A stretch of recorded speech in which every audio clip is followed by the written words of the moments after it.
Hello and welcome to JavaScript Marathon, a full day of free online courses in some of the leading web development technologies and concepts. I'm Sarah Renaud at This.Labs, and I'll be your marathon host. Before we get started, we wanted to send a big shout out to our sponsor today, Syncfusion. If you're looking for a UI component suite, you should check out their Essential Studio platform. It includes over 16,000 components that were built from scratch with performance in mind. They're lightweight and modular. The platform is really user-friendly and devs find it quick to learn.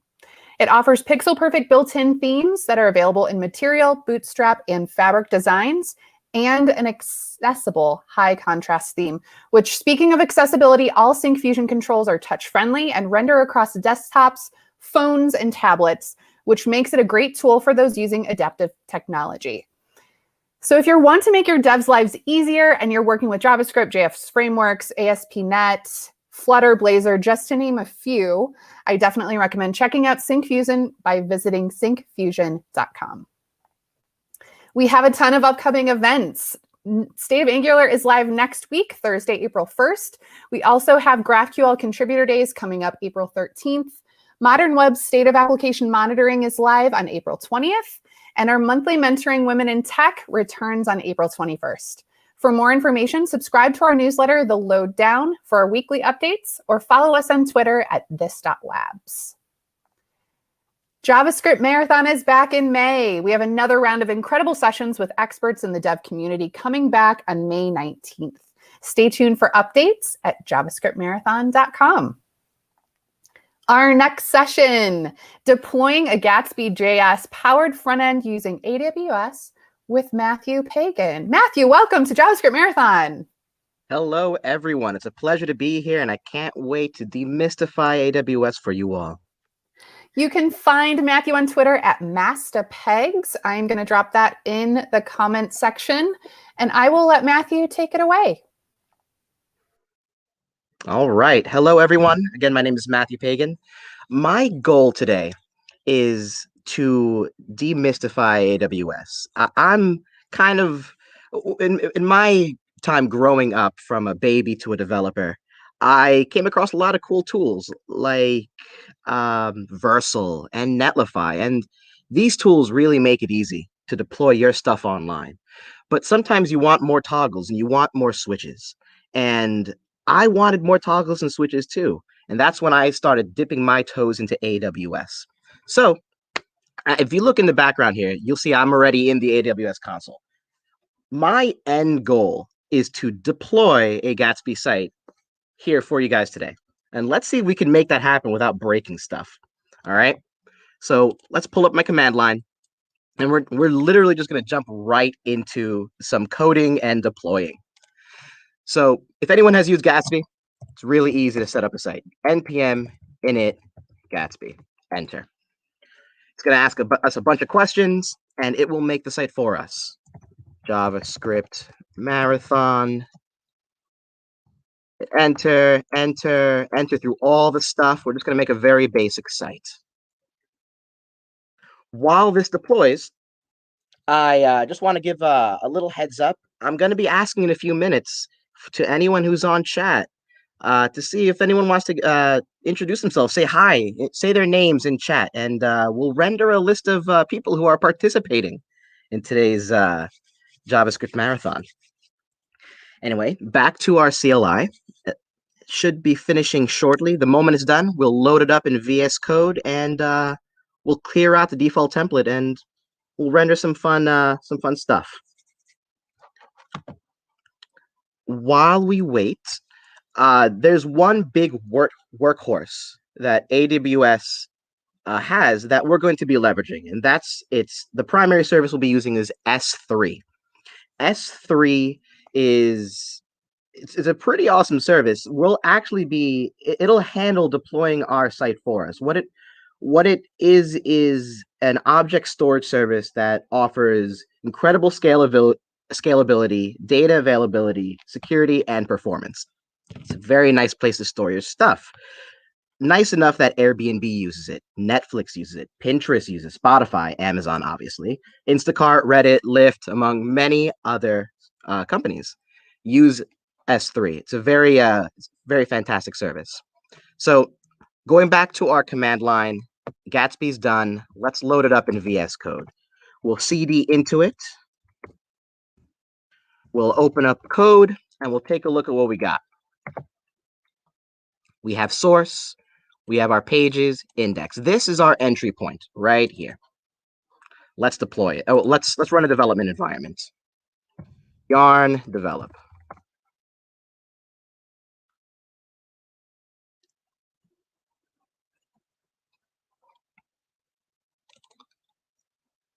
All right.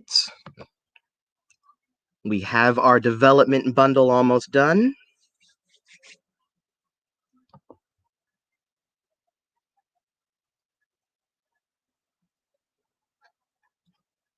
And we're going to be deleting all of this and replacing it with, maybe we'll render a list of names of you all who are in chat. I only see one. Oh, I see a couple of people here. I see Matthew Glassman. I see Balaj. By the way, I want to give Balaj a shout out. He did a phenomenal job in the last JavaScript marathon. I need to get my hands on Cypress, but that's not our topic today. Today, we are talking about Gatsby. So here's our GatsbyJS deployment.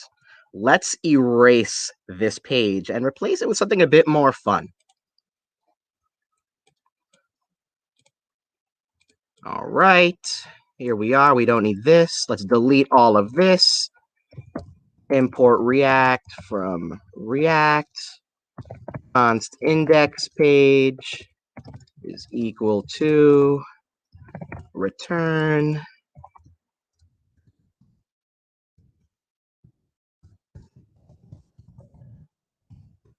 I'm just making a basic page component. This component is what's going to be rendered on this page. Let's refresh, make sure we got nothing. Awesome.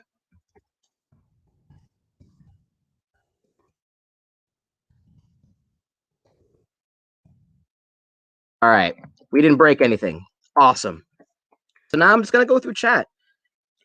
And right off the bat, I see Alicia Evans. So you're going to be the first one on the list. I'm going to grace you with the first member on our list. Let's just create a quick iffy and render a list of names.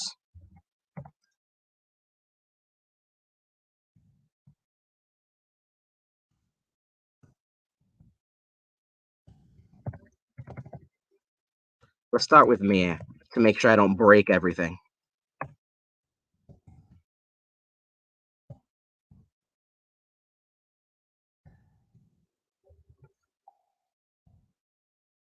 All right. I got a list. Turn this. Awesome. We got a name. But I don't want to feature myself. I see you, Alicia Evans. I see Balaj. I am incredibly impressed with how you did. So I'm going to put you in here. Matthew Glassman, hello.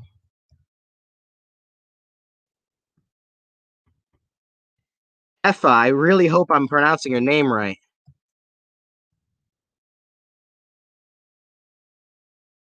All right. We'll stick with these names for now. And when we talk about our CDN deployment, which will be in front of our bucket, our S3 bucket, maybe we'll add some more names at the end. But for now, this is the content that we have. We have a simple amount of content, not too much. I want this in the cloud. I want to deploy this. So let's stop our development server. I'm going to run yarn build. And this will create our deployment bundle that we are literally going to drag and drop into a bucket that Amazon will host for us. So let's build that development bundle.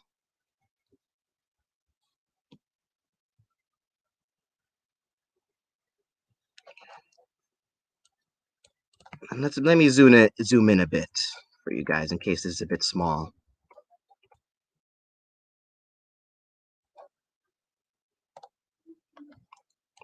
All right, we now have a development bundle. Let me show you in Explorer. So here's all of our public assets. Gatsby made this for us. We are going to deploy this to AWS. Hold on one sec. So we're back at our AWS console. Let's go to our first service, S3. Here is where all of our magic happens. We are going to drag and drop our files into a bucket here, and then appropriately set some permissions to make sure that this bucket is publicly available to the world. Let's do that now and create a bucket for our awesome Gatsby site. So we need to give it a name. Let's just call it JavaScript Marathon. Original name. We'll leave US East 1, the region. I'm closest to US East 1, so I'm going to leave it there. And we have these block public access settings. Normally, the buckets are very private. That's a security feature. But the site wouldn't be too friendly if no one could access it. So we do want the public to access our bucket. So I'm going to uncheck everything. I'm going to verify to Amazon that I do want the public to access my bucket. And I'm going to leave everything else as is. I'm going to create my bucket.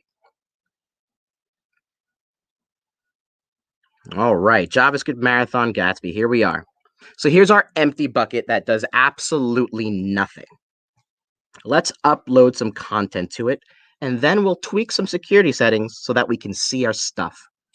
So upload,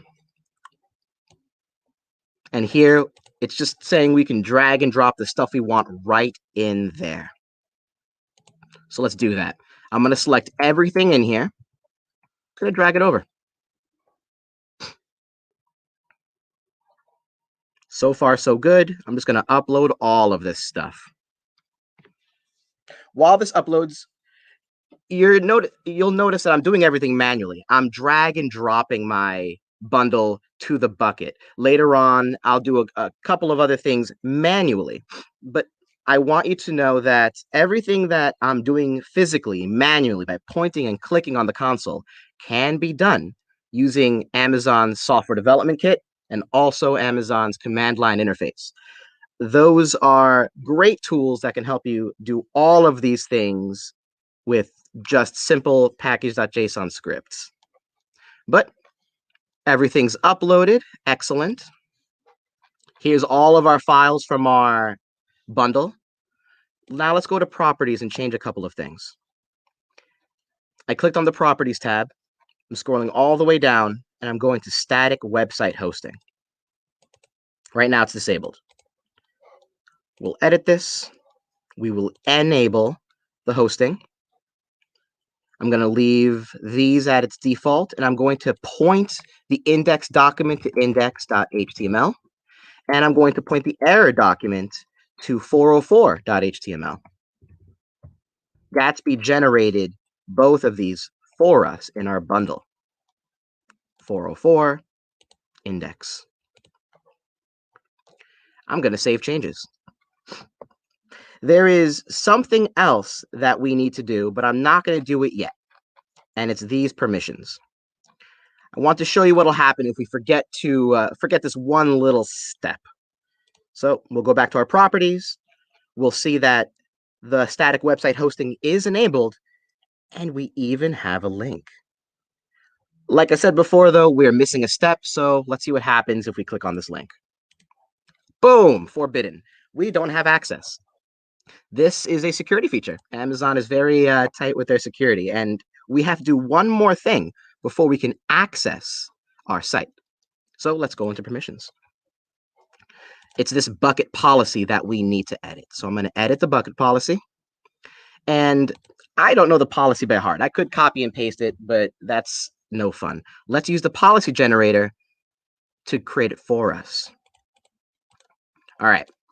We want to create an S3 bucket policy that allows everyone to get objects from our bucket. So we need the ARN for our bucket. Let's go back and get that. I should have grabbed that while I had it. Let's go here. We'll go to our bucket, properties, and here is our ARN right there. So we need this to generate our policy because we're going to be giving the public get object access to our bucket. We want the public to be able to retrieve that index.html document. So I'm going to copy this, go back to the policy generator, paste this in, and I'm also going to append a /* for all the key names.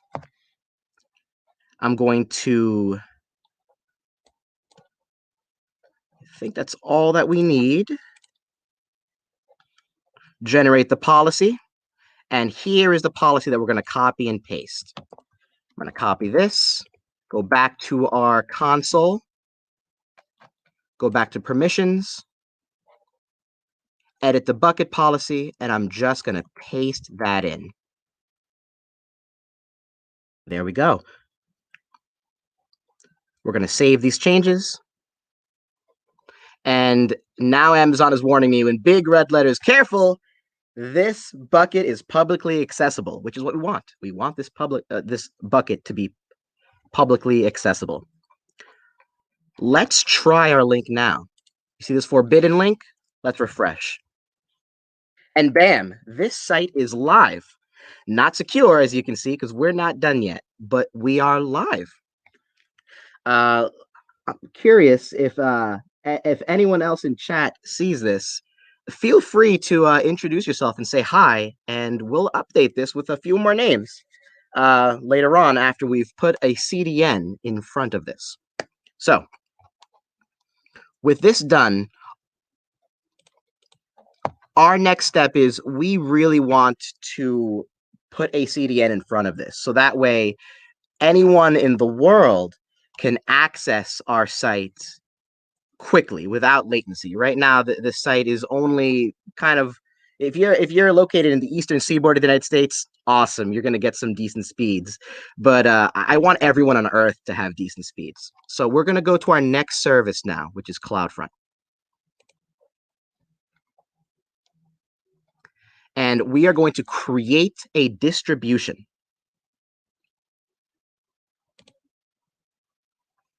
All right, I'm just going to press the big blue button.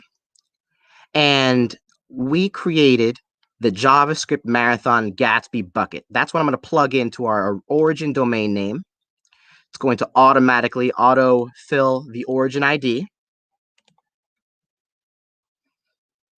I'm going to instruct it to redirect HTTP to HTTPS because I want only secure connections to our deployed website. We're going to leave everything else the same. It's going to use Cloudfront's default certificate, so that way we get HTTPS on our website. It's going to automatically enable HTTP2. So again, the only things we need is our origin name, our origin ID, which is automatically plugged in for us, and I want it to redirect to HTTPS. All that done will create our distribution. So this takes a few more moments. This takes like maybe a minute or two to set up. So while it's doing that, let's edit our site a bit. Let's see if anyone else in chat has decided to join our conversation. I still see you, Alicia Evans. I see you, Matthew Glassman, Kefa, but it looks like everyone else is being a bit shy. So for now, oh, hey, Bradley, I see someone else. Excellent. Let me add you.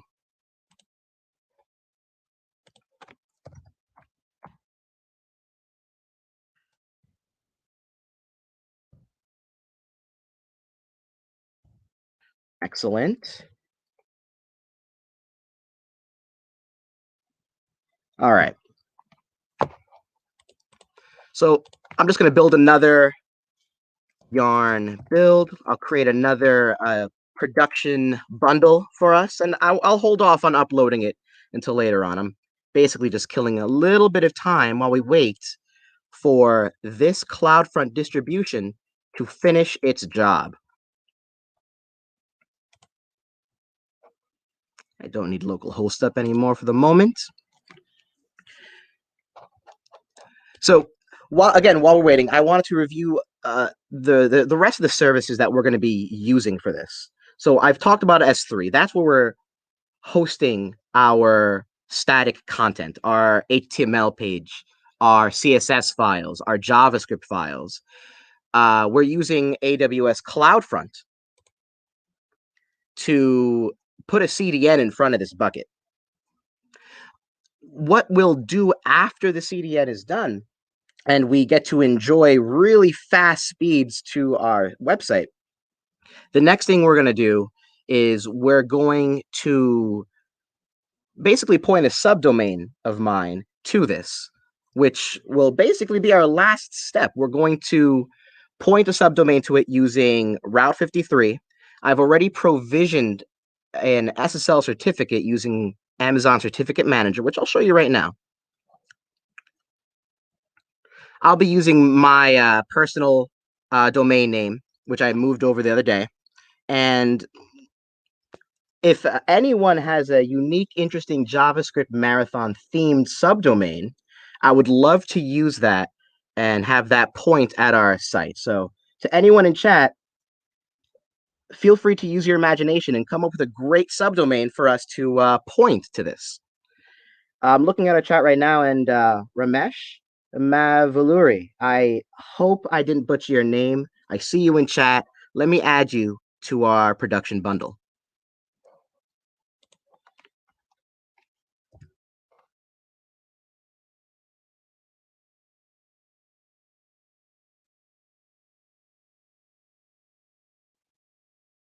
Excellent. Let's bundle that up again. Yarn build. Yarn, we'll clean it and then we'll build it. So I have a fresh production distribution. If you're wondering where I'm getting my commands from, they're all in our package JSON, right in our scripts. Develop is what you use to run your development environment. Start does the exact same thing. Build will create that public folder that we dragged and dropped earlier. Serve will serve that production deployment. It's different than the develop environment. It doesn't do hot module reloading. It'll just serve what you've created. And clean will delete your cache and your production bundle, letting you create it fresh. Let's see how our CDN is doing, though. Let's go back to Cloudfront. And look at that. It's deployed.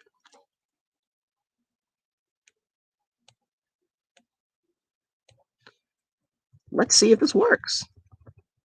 I'm actually pretty sure it won't work because there's one more step that I didn't do. And I specifically skipped it because I'm sure everyone who, not everyone, but I've skipped a step so many times that it frustrates me. So let's see if this works. Boom, it doesn't work. But if I append /index.html, it does work. So here's our production deployment. Awesome. Let's fix that little bug of not having the /, that root that Cloudfront wants us to have. So I'm going to go back into our distribution. And do you see this default root object? We want to set this to index.html. This is our default root. So I'm going to edit this. Default root object, index.html. I'm not sure why I skipped a step almost every single time I created a distribution, but I'm sure I'm not the only one in the world who does. And to all those who get that weird error, let's show it to you again. If you get this after your Cloudfront distribution, you forgot this step. So plug that in. We'll save our changes. And then all is good in the world. So this is going to re-update our distribution, but while we wait for those changes to propagate, here's our list of unupdated names for our deployment. let's update this to have the rest of the names that we've added along the way. So we'll go back to S3 and we're going to re-upload our content. Services, S3.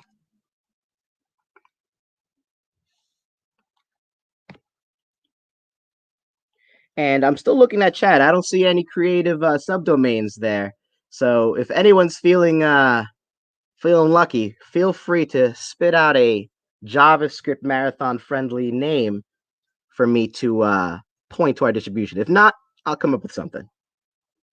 The homies. I like that. I like that, Alicia. I might just use that. That's awesome. Anyway, JavaScript marathon. Here's our bucket. All right. Let's upload. Let me actually empty my bucket. I'll empty it. I'm used to using the command line interface, but I really want to stress the point and clicking and to show the console to demystify the magic behind AWS. So let's go back here and let me empty this bucket. Permanently delete. Oh boy, let's not break this. Boom. On. So now our bucket's empty.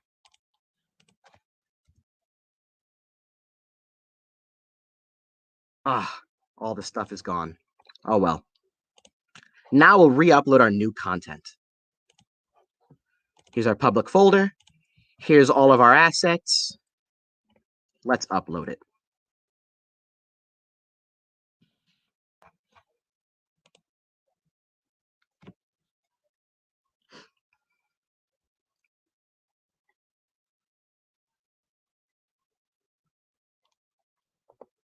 Excellent. So we're done uploading our new assets. This should have the updated names that we added to our index page. Let's go back to Cloudfront. So it's no longer saying in progress. So let me close out of this. We don't need localhost open. I don't need the bucket deployment open. And let's go to this domain name. Right there.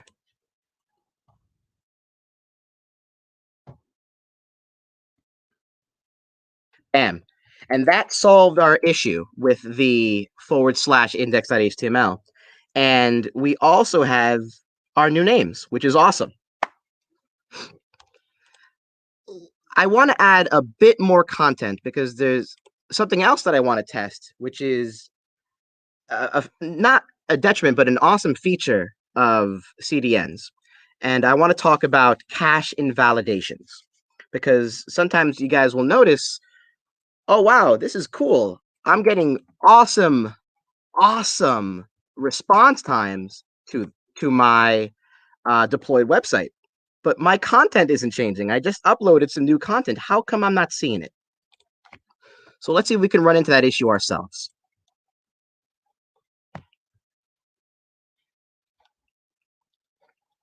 Let's go back to our code.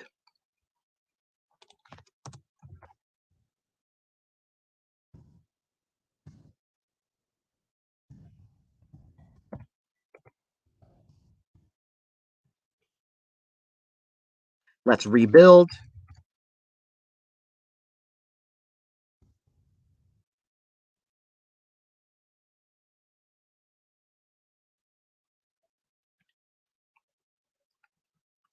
And Alicia, I see your comment as a visual kinesthetic learner. I appreciate using the UI to demonstrate how this works. That's the point. I mean, there's easier ways to deploy stuff. You could use Netlify. You can use Heroku for backends. You could use Versal. All those are fantastic options, and I highly recommend them. But sometimes you need more switches and toggles, and you just want to push more buttons. You want to have more options. And those things work with AWS. They use AWS in the background. So if you're interested in cutting out the middleman, dive into AWS. There's so much stuff there, so much that it's scary. Over 200 services. It's nuts. But I digress. Our bundle is done. Let's go in. We'll copy it all. We'll go back to S3.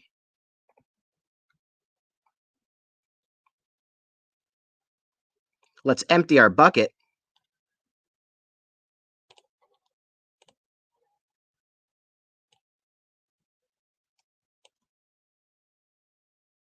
All these things I'm doing, again, just to reiterate, you can do with the command line. I want to do it using the console to ingrain the fact that all these options you can do in your script. You can do in your package.json.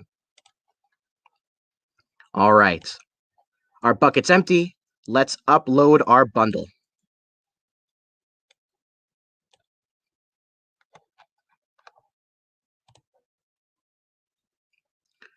All right. While our bundle uploads, let's open up a development environment to see if we can see our lovely feature, our new paragraph.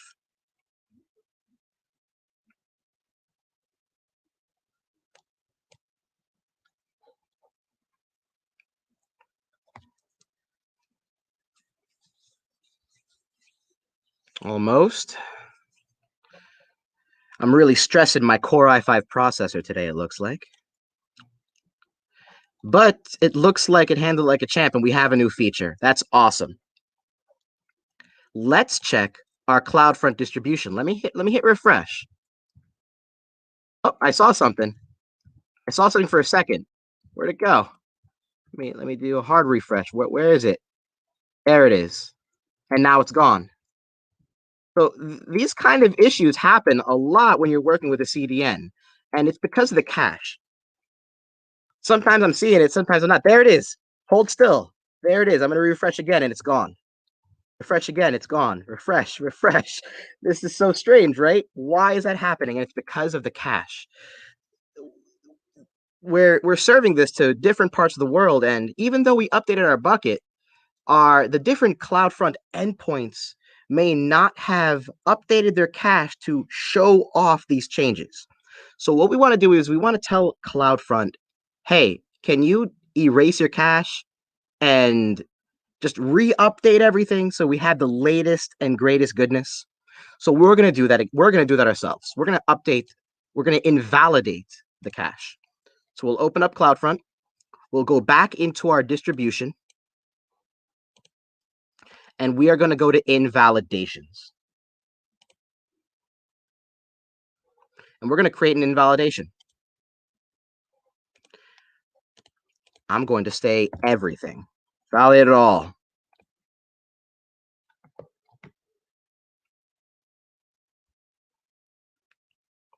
All right. So that invalidation is in progress.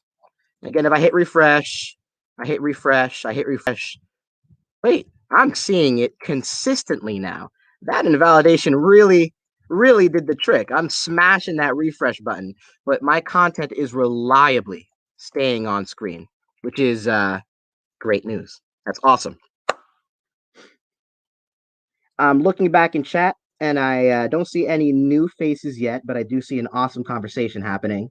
I will attempt to answer all your questions at the end, but let's move forward now. We have a list of active people in chat. We have an amazing feature, a paragraph with a positive message. Now let's point a subdomain of ours to this deployment. And we will do that with Route 53. So we'll do a few things. We'll go to Route 53. We'll go to my hosted zone. And I'm going to explain what the hosted zone is in a moment. Actually, let me explain it now. I bought my domain a long time ago from GoDaddy before I had the stones to dive into AWS. AWS scared me. So I did not want to buy my domain from Route 53. So I bought mine from GoDaddy a while ago, and what I did was created a hosted zone in Route 53, which creates name servers for me. And then I changed GoDaddy's name servers to point to these instead. And this allows Route 53 to manage DNS for me instead of GoDaddy. So let's go in here, and we are going to create a record to point to our distribution. And if I scroll up, what distribution name do we have here? I see the homies as the sole entrant. So that is the winner, the homies. So let's do this.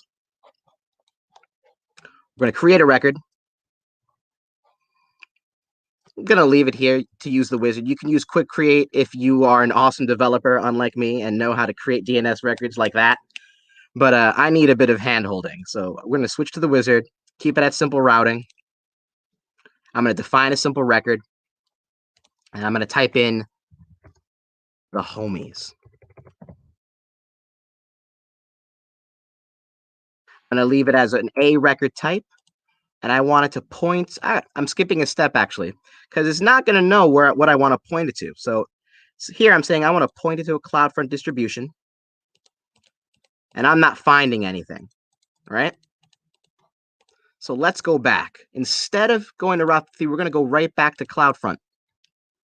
And we're going to do a little bit of editing here. We're going to add that subdomain to Cloudfront.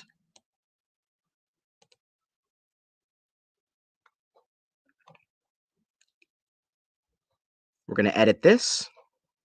And here we are, alternate domain names. So it'll be here and this radio button here that we make our changes to. The homies, MatthewPagan.com. And I'm going to use a custom SSL certificate, which it's seeing in our Amazon Certificate Manager. Scroll down, scroll down, scroll down, and hit yes.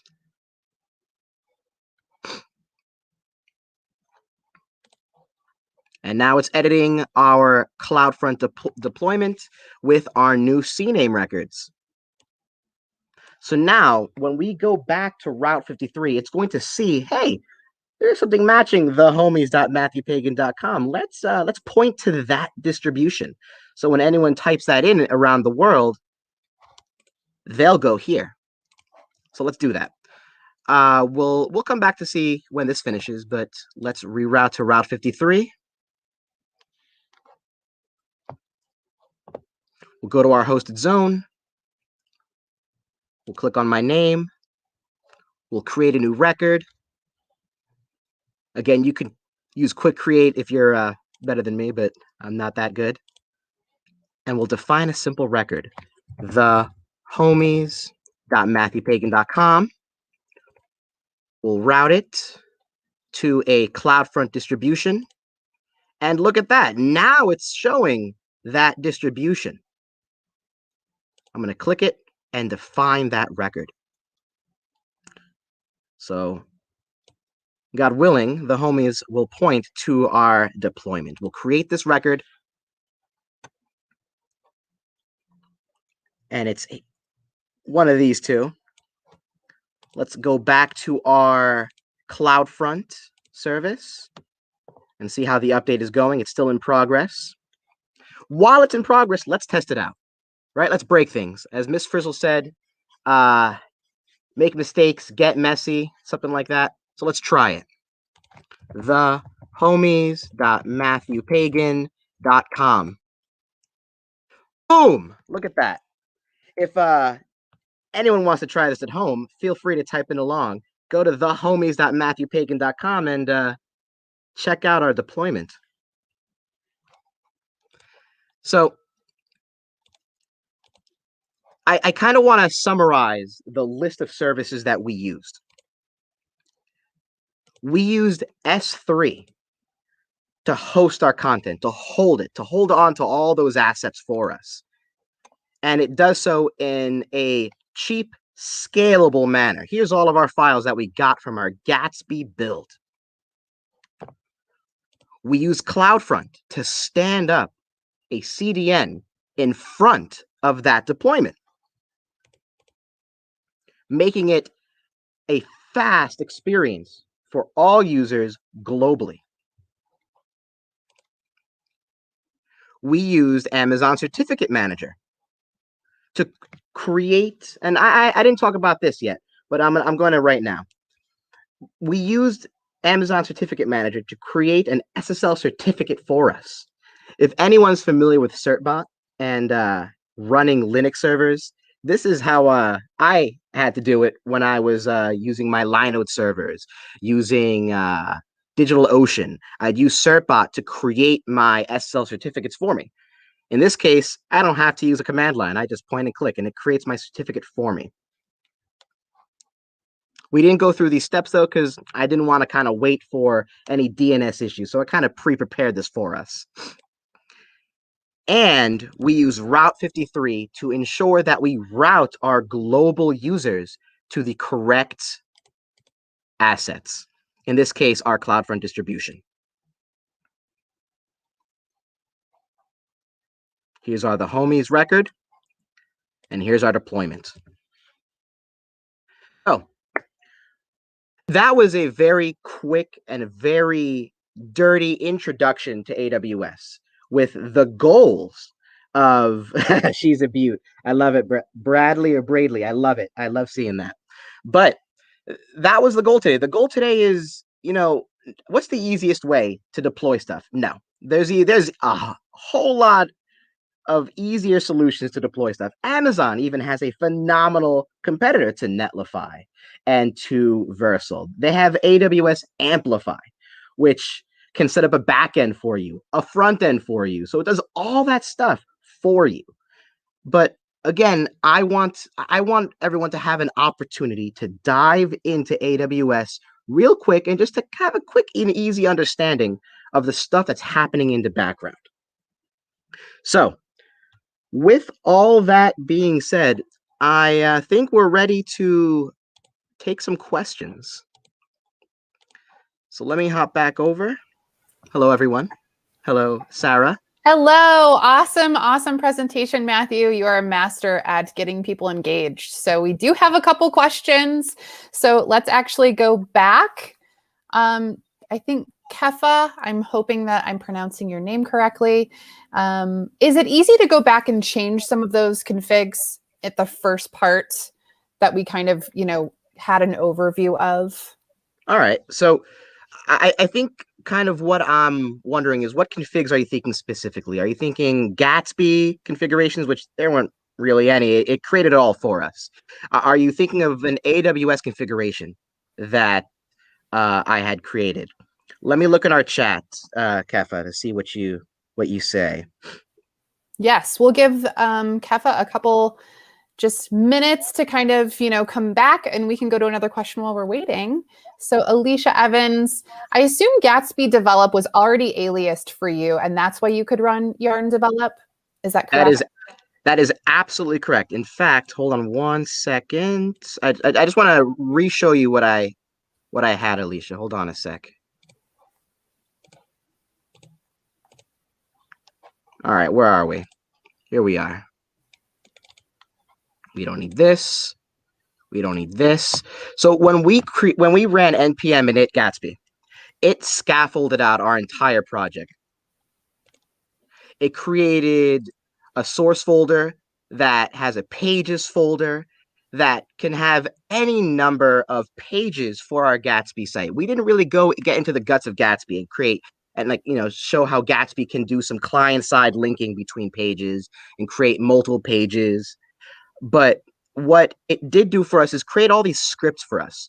And the npm init Gatsby was responsible for the generation of all this for us. Gotcha. Great.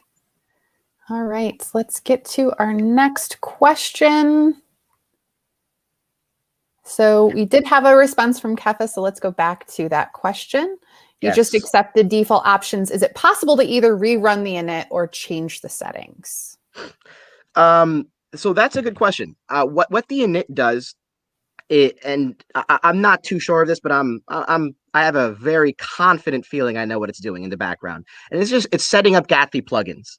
It's installing plugins that do different things for you.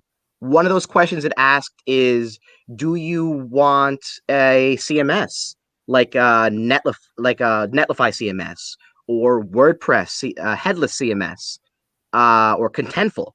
And something else, it could add a couple of other things, like what kind of style options do you want to use? It may ask if you want to use Material UI or if you want to use a JS and CSS solution. But those are all things that you can manually add. I don't know if you can do a rerun of npm init though.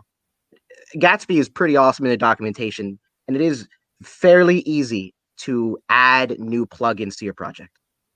Wonderful. So Bradley had a great question. I think Balash, he kind of helped answer this, but let's just make sure that we answered the question. So Bradley asked, I'm not too familiar with GatsbyJS other than it's an extension of React. Can you host through S3 with a standard React app? So I haven't touched Create React app in a while, but one thing I remember is that you can export a static build with Create React app. And all S3 is doing is hosting your static files. It's hosting your pictures, it's hosting your HTML files, your CSS files, and your JavaScript files. And when you export your production build from Create React app, it generates those files for you.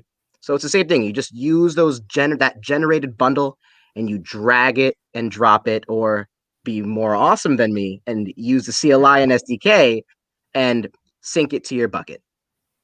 Awesome. Matthew Glassman, estimated cost for these tiers? Great question.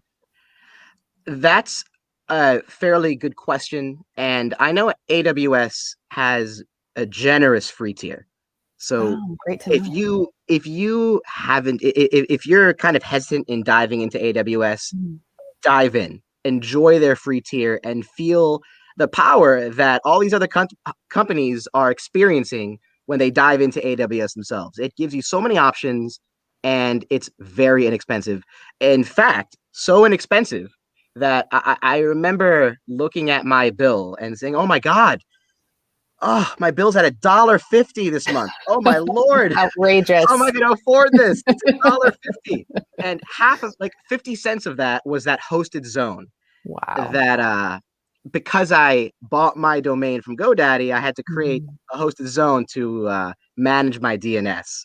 So if you can afford 50 cents of from your month, go for it. Dive in and enjoy what AWS has to offer. I mean, that feels reasonable. I mean, I spent 10 times the cost of my experiments this morning going out to get my coffee. So I mean, go for it. It's worth it. It's worth a cup of coffee. Yes, I love that. Matthew also had another question. Does AWS give you the CLI commands to put in script? So AWS does offer a CLI, and what I'm still trying to learn how to play with it well. But if you install the CLI on your computer and you can access it from your command line interface, you can just plug those in as scripts in your package.json. You can do one of the commands AWS has that there's two commands that I've used, which is AWS S3 Sync, which does that drag and drop functionality. You just run that command and it'll sync your production folder with your bucket. And the second one I use is the cache invalidation command, which will create a cache invalidation. So what I do is I created a deploy command which cleans my build, creates my build, syncs my build, and creates a Cloudfront invalidation. If you can put those commands into your build script, you have now created an automated deployment, which feels great. Yeah, awesome. So we did have a really lively back and forth in the chat, and I believe all of those questions were actually answered. So let's go down to Ramesh had a great question. Let's just make sure it's answered. Compared to Netlify, with AWS, we have to do multiple steps. Do you recommend AWS for UI apps? All right. So I want to circle back to this in that Netlify makes it absurdly easy to deploy front-end apps. If you created a new Gatsby app, pushed it up to a Git repo on GitHub or wherever you may have it, Netlify will literally just select your repository and then you deploy it. It's so easy, and there's a lot less steps. So right off the bat, if you're a beginner and you just want to try deploying stuff, go to Netlify. Go to Versal. There's other options that are a lot easier, and you don't want the headache of learning AWS on top of learning React, learning vanilla JavaScript, learning Vue or Angular. But that being said, there's other ways to deploy apps. What does Netlify use in the background? What does Versal use in the background? How do other big companies scalably and affordably do this themselves? And they do it with cloud providers like AWS, like Google, like Azure, however you pronounce that, Azure. But so for a beginner developer, I would say don't do this. You have a lot of other things that you want to learn. But if you're a developer that kind of wants to know how it's happening in the background, you're curious, you just want to sate that curiosity, and you want to see what AWS is all about, I would 100% recommend this because it gives you a really awesome sense of pride and control to know that you are now mastering the Amazon cloud and you're not having another service, a middleman, do it for you. Wonderful. Great. So we have another question from Bradley. So for the deployment solution you shared with us today, is there a way you would start adding backend? So using the services that we spoke about today, no. None of the services that we talked about today could handle a backend. S3 is a simple object storage solution. It doesn't run code it holds. It'll hold code. I mean, it holds JavaScript code right now. Gatsby created a bundle that has JavaScript code, but it doesn't run it. The browsers ask for that. They retrieve that, and then the browsers run it themselves. If that being said, AWS has many solutions that can run backend code.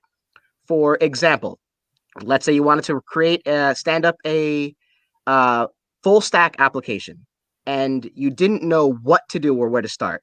AWS has Amplify, and Amplify will set up a backend, be it REST, be it GraphQL. It'll help set up a front end. It'll do crazy things like set up preview deployments for all of your pull requests so you can test out your code changes before you merge it into your main line. So there are definitely ways to do it. If you want to do it the hard way, you can create Lambda functions that you can do JavaScript fetch requests from. Or if you're old school, you can do XML HTTP requests. Either way, though, there are options. Amazon has you covered and has the solutions you need to create a backend. Sounds great. So I think that's the end of our questions. We are coming down to the end of our session as well. Matthew, thank you so much for such an informative, fun, engaging session.